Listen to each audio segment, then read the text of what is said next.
Hello student, कैसे हैं आप सब। एक बार पुनः आप सभी का आपके अपने चैनल शिव कोचिंग क्लासेस पर स्वागत है। क्लास 12 फिजिक्स चैप्टर 4 के जो भी ऑब्जेक्टिव क्वेश्चन है और शॉर्ट आंसर है इस वीडियो में आपको मिलने वाला है, तो वीडियो को अंत तक देखना। सभी प्रश्नों के उत्तर यहाँ पे आपको अवेलेबल हो जाएंगे। थोड़ा सा टाइम लगता है ना इसको पूरा सॉल्व करने के लिए स्टूडेंट, तो प्लीज़ आप लोग कमेंट करते हैं, मैं उनको पढ़ता भी हूँ। ऐसा नहीं है कि मैं कोशिश नहीं करता हूँ, लेकिन फिजिक्स केमिस्ट्री का आपका पूरा सोल्यूशन दूंगा, ये मेरा वादा है आपसे। जो भी क्वेश्चन यदि छूट जाते हैं एक आध क्वेश्चन, उसको आप लोग थोड़ा सा देख लिया करें। बाकी लॉन्ग टाइप जो क्वेश्चन स्टूडेंट उसके लिए अलग से वीडियो बहुत सारे अवेलेबल हैं, आप देख सकते हैं। शॉर्ट टाइप क्वेश्चन करा रहा हूँ। एक गतिमान आवेश उत्पन्न करता है तो विद्युत और चुंबकीय क्षेत्र दोनों उत्पन्न करता है। ठीक है, चलिए। निर्वात में स्थित दो समांतर चालकों में एक ही दिशा में धारा प्रवाहित हो रही, तब उसके मध्य लगने वाले बल की प्रकृति कैसी होती है। तो लगने वाला बल जो होता है स्टूडेंट प्रकृति आकर्षण होता है, मतलब आकर्षित करता है। ठीक है, चार ऑप्शन देके रखेगा। एक आवेशित कण समचुंबकीय क्षेत्र में इसके समांतर प्रवेश करता है तो कण का पथ कैसा होगा। तो ऋजुरेखीय होगा, सरल रेखीय होगा। ठीक। एक समान चुंबकीय क्षेत्र में धारावाही लूप पर बल आघूर्ण कितना होता है। तो NIAB या NBAI, जैसा भी हो, NIAB चार ऑप्शन में से करेक्ट आंसर है। किसी चुंबकीय क्षेत्र में धारावाही लूप बल आघूर्ण अधिकतम होता है, जबकि क्षेत्र और लूप का तल क्या होना चाहिए, लंबवत होना चाहिए। आगे देखा जाए, रिक्त स्थान की पूर्ति करना है। पहला, चुंबकीय क्षेत्र में गतिमान आवेश पर लगने वाले बल को लॉरेंज बल कहते हैं। लॉरेंज बल का सूत्र होता है F बराबर QVB sin थीटा, या F बराबर QVB मैक्सिमम बल है। आदर्श वोल्टमीटर का प्रतिरोध अनंत होता है और आदर्श अमीटर का प्रतिरोध शून्य होता है। एक रिक्त स्थान है जो स्टूडेंट यहाँ पर चुंबकीय प्रवृत्ति भी कहला सकती है, लेकिन मैंने यहाँ पर लिखा नहीं क्योंकि थोड़ा सा मुझे डाउट है। किसी पदार्थ के चुंबकीय क्षेत्र में चुंबकन अर्जित करने की समर्थ चुंबकीय प्रवृत्ति कहलाती है, या चुंबकन क्षमता कह सकते हैं, लेकिन यहाँ पर अभी मैं क्लियर नहीं कह सकता। अब यहाँ पर ये सारे के सारे मात्रक दे रखे हैं, जिनके सभी के सभी एसआई मात्रक, जैसे तीनों के मैं यहाँ पे लिख दिया हूँ। चुंबकीय क्षेत्र का एसआई मात्रक न्यूटन प्रति एम्पियर मीटर होता है। चुंबकीय आघूर्ण का एम्पियर मीटर स्क्वायर होता है। चुंबकशीलता का न्यूटन प्रति एम्पियर स्क्वायर होता है और ईठन नियतांक टी होता है। लेकिन ध्यान रखना, जो वहाँ पे ऑप्शन में देके रखा है टी देके रखा है, जबकि वहाँ पे टी ऐसा नहीं होता। इस कारण से मैं करेक्ट यहाँ पर एसआई मात्रक लिख दिया हूँ। अब चलते हैं क्वेश्चन पर स्टूडेंट। उत्तर ध्रुवीय ज्योति का क्या कारण होता है। तो चूंकि स्टूडेंट आप लोग जब जानते हैं कि पृथ्वी के उत्तरी ध्रुव और दक्षिणी ध्रुव पर कभी कभी चमकते हुए हमें एक प्रकार से रेनबो की भांति चमकदार हमको एक दृश्य दिखाई देता है, जिसे अरोरा बोलते हैं उत्तरी ध्रुव पर।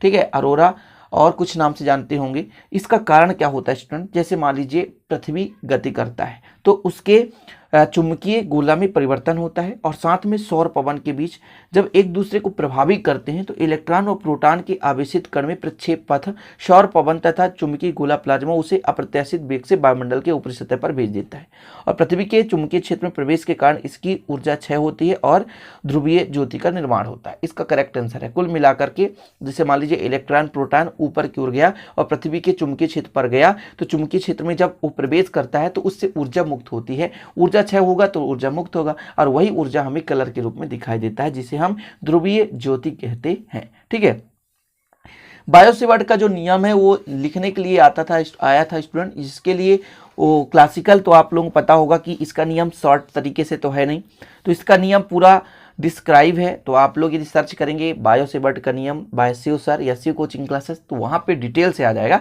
थोड़ा सा बायो-सेवर्ट का नियम क्या बताया गया था कि जो चुंबकीय क्षेत्र है, जो तीव्रता है V, वो इस पर प्रवाहित धारा के अनुक्रमानुपाती, दूसरा अल्पांश dl के अनुक्रमानुपाती, तीसरा कोण के ज्या के अनुक्रमानुपाती, और चौथा होता है उसके दूरी के वर्ग के व्युत्क्रमानुपाती होता है। ठीक है, चारों को मिला देंगे, स्क्रीनशॉट ले सकते हैं। पहला है धारा के अनुक्रमानुपाती, मैंने कहा ना जितना धारा प्रवाहित करेंगे चुंबकीय क्षेत्र उतना ही अधिक होगा। दूसरा है अल्पांश, जितना अल्पांश रहेगा उसकी चुंबकीय क्षेत्र की तीव्रता उतनी अधिक रहेगी। ठीक है, फिर उनके बीच के जो कोण की ज्या है उसके अनुक्रमानुपाती, और बीच की दूरी के वर्ग के व्युत्क्रमानुपाती होता है। यदि इन सभी को मिला दिया जाए चारों को, तो dV बराबर हो जाए I dl sin थीटा बटे r स्क्वायर। जब समानुपाती नियतांक हटता है तो k एक नियतांक लग जाता है, जहां SI पद्धति में k का मान μ0/4 पाई होता है। इसका मात्रक यदि बात करें तो टेस्ला मीटर प्रति एम्पियर। ठीक है, ये k का मात्रक है। dV बराबर एक्चुअल में वैल्यू आपका आ जाता है स्टूडेंट। तो आप लोगों को इतना ही करना है। बायो-सेवर्ट का नियम आ गया तो इतना तो करना पड़ेगा। आगे बात करते हैं एम्पियर का परिपथीय नियम। क्वेश्चन है आपके में 2-2 नंबर के क्वेश्चन है, ज्यादा लॉन्ग टाइप तो है नहीं, तो मैक्सिमम क्वेश्चन यहाँ पे मैं आपको करा दे रहा हूं। एम्पियर का परिपथीय नियम देखिए, किसी बंद वक्र के लिए चुंबकीय क्षेत्र बी का रेखीय समाकलन बंद वक्र द्वारा घेरे गए क्षेत्रफल में उपस्थित कुल धारा का म्यू 0 गुना होता है। इन पर पूरा टिप्पणी बेहतरीन ढंग से मैंने आपको समझाया, आप लोग शायद वीडियो देखे होंगे तो वहां से समझ जाएंगे। लंबे धारावाही चालक तार पर चुंबकीय क्षेत्र में लगने वाले बल का सूत्र होता है F बराबर ILB sin थीटा। लंबे धारावाही चालक तार के समीप चुंबकीय क्षेत्र के लिए सूत्र होता है ये म्यू 0.4 पाई 2I अपॉन डी। ये रेखीय धारावाही आप देखेंगे r दूरी पर एक बिंदु P है, समीप है, तो वहां पर तीव्रता कितनी होगी चुंबकीय क्षेत्र की। धारावाही वृत्ताकार लूप के केंद्र पर चुंबकीय क्षेत्र का सूत्र होता है B बराबर म्यू 0 I अपॉन 2R, या कि जब फेरों की संख्या n हो तो म्यू 0 NI बटे 2R। अब आप लोग स्क्रीनशॉट ले लिया करो पूरा। अब बच्चे कहते हैं कि सर इसका आप नोट्स दे दें, तो इसका नोट्स अवेलेबल नहीं है क्योंकि स्टूडेंट अभी मैं PDF इनका बनाया नहीं हूं, इसलिए आप लोग है ना, आप लोग स्क्रीनशॉट लेकर लिख लें। आपके लिए अगला क्वेश्चन है स्टूडेंट, संट क्या है, संट का उपयोग। केवल संट और संट का उपयोग पूछा है, ध्यान रखिएगा। ये संट पूछा है कि संट किसे कहते हैं और उपयोग, ठीक है। तो देख सकते हैं यहाँ पर संट क्या है, आप देखेंगे संट क्या है, तो संट कम प्रतिरोध का तार होता है जिसे धारावाही कुंडली के साथ समांतर क्रम में जोड़ा जाता है और इसका उपयोग धारा मापी में संट लगाकर उसे अमीटर में परिवर्तित किया जाता है। तो ये संट क्या है, संट का उपयोग लिखने के लिए पूछा गया था। तो ये अगला क्वेश्चन है, यहाँ पर 32 है, ये मत सोच लेना क्योंकि ये बुक से लिया गया है स्टूडेंट, इसलिए आप लोगों को थोड़ा सा 32 दिख रहा है। इसका मैं अलग से PDF बना दिया हूँ, यहाँ पर आप देख सकते हैं। अगला क्वेश्चन है आपका चुंबकीय क्षेत्र रेखाओं के गुण। तो चुंबकीय क्षेत्र रेखाओं के गुण देख सकते हैं आप पहले यहाँ पर स्टूडेंट की इनकी जो दिशा है चुंबकीय क्षेत्र से बाहर उत्तरी ध्रुव से दक्षिणी ध्रुव की ओर और अंदर दक्षिणी ध्रुव से अंदर उत्तरी ध्रुव की ओर सतत वक्र बनाती है। दूसरा, चुंबकीय क्षेत्र रेखा किसी बिंदु पर स्पर्श खींची गई रेखा जो है उसके चुंबकीय क्षेत्र की दिशा को दर्शाती है। दो क्षेत्र रेखाएं कभी एक दूसरे को प्रतिच्छेद नहीं करती, दो क्षेत्र रेखाएं कभी एक दूसरे को प्रतिच्छेद नहीं करते। अगला, इसका डिटेल करने की जरूरत नहीं है, 3-4 कम से कम याद कर लो बस, ठीक है।